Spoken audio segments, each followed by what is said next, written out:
نبی آخر زمان دی محمد عربی خایستنم د جانا. السلام علیکم ورحمة الله وبرکاته.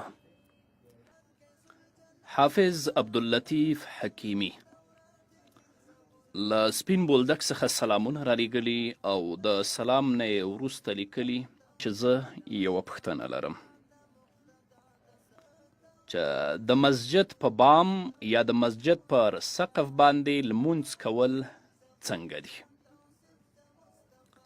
او دا لمونځ چې د مسجد په سقف یا په بام باندې کوي د دې وجې نه چې ګرمي وي په دننه مسجد کې، آیا ګرمي عذر بلل کیږي که نه؟ چې د مسجد چت دا د مسجد حکم لري. علامه حسکفي رحمه الله په در مختار کې په لومړني جلد کې احکام المسجد کې لیکي وکره تحریما الوطء فوقه والبول والتغوط لأنه مسجد إلى عنان السماء وكذا إلى تحت الثرى. کله چې یوه ځمکه د جماعت لپاره وقف شي او هغه وقف تام وقف وي، نو د مسجد په بام باندې وطیې کول مکروه دي په کراهیت و تحریمي سره، بولې الته مکروه دي په کراهیت تحریمي سره، همدارنګه غائط الته مکروه دي په کراهیت تحریمي سره. ولی؟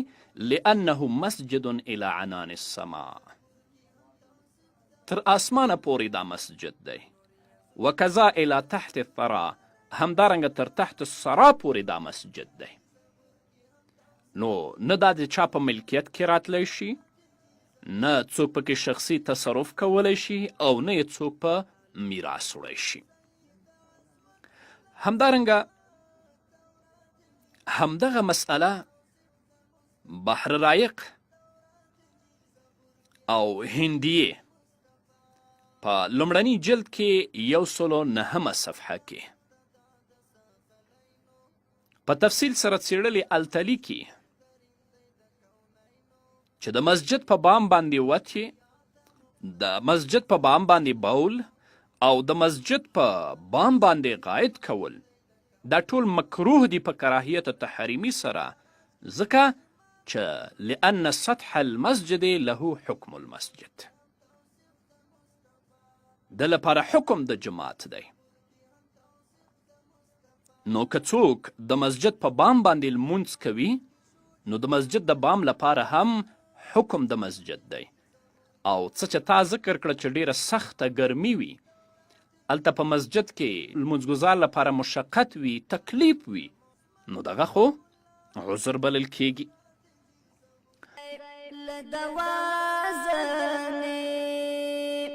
اولین او آخرین دی د هر چا زنې، دا د زړونو ښه تسکین دی له دوا زنې، دا نبی آخر زمان دی محمد عربی